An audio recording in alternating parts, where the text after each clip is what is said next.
Okay, so this video will end for lesson 2. Yay!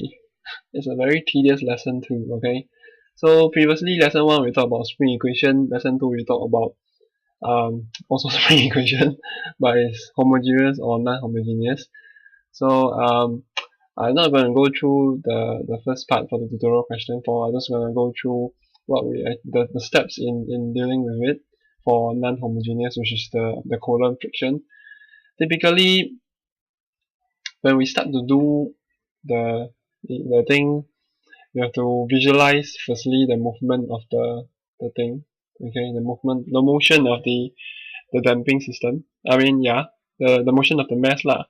And then, same thing lah. You just understand the movement, and then you draw FBD. You define your parameters. Make sure you define properly.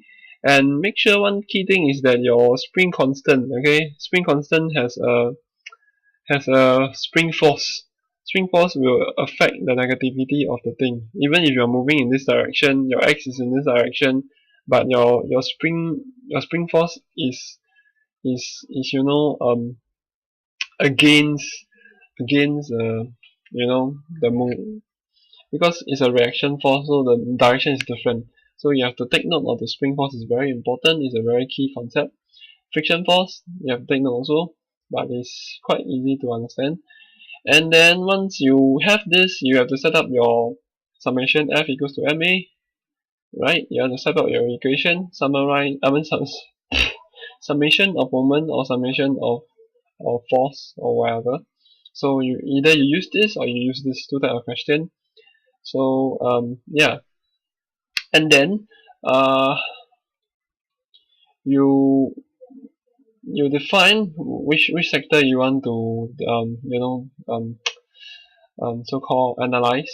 In this case, it's quite complicated because it deals with half pi, half of the thing first, and then you have to define how you want to, you have to discretize how you want to analyze so that it is easier. You need two equations in this case, which is like, okay, but yeah, that guy is damn smart. Anyway, so yeah, so once you define your equation, you have to simplify. When simplifying is another level.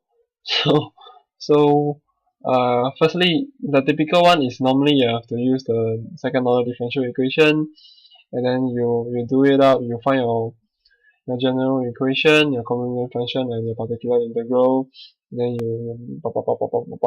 and in this case, you use binomial theorem, binomial theorem, and d operator. If you remember, they comes in together, and then you do it up, and then you assume whether omega, okay, is it big or small. Typically you want it to be very big, so because typically when you do with all the derivation, you make sure your denominator is very big. So everything becomes 0, and then you can everything becomes 0, happy, and then you assume, yeah, this is what I'm talking about. And then after that, once you get your equation, your particular integral, and then you solve your a1 and b1, and then eventually you get the x1. So make sure you don't confuse yourself with the distance x1 and the position x1. Okay, this is the bow, this one is like a curvy s1. So similarly, for the second part of the equation, we deal with the same thing. We do our FBD. We define this. For this case, we define our spring force direction much clearer and much a lot of thing today, but spend a lot of time also. And then you derive, happy, same thing like set up equation, and then you derive, and da. And then your t prime, you have to set your t prime. You have to know how to set your t prime, and then how to make sure omega t prime is equals to pi radian, which is something out of nowhere also. I suddenly realized, like, why, omega t prime. I think omega frequency, this is the frequency is just um it determines how fast the time move. So when it multiply into the t prime is just pi. So because when you start moving, everything is in terms of it is related to natural frequency. Therefore, when you multiply it in with the t, you get your pi because it's part of the t tam. Yeah, whatever.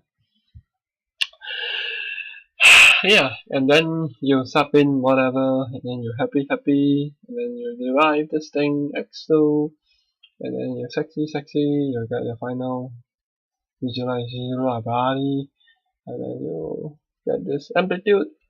Okay, make sure you know this is amplitude, and make sure, okay, yeah, one thing is that this whatever cosine plus or minus some constant is just, you know, as I showed you earlier, it's just to move the graph upward or downwards, that's all. Nothing much, nothing fancy.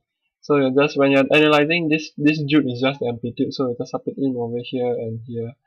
And then for the decay wise, because there is decay in 2D, I would say.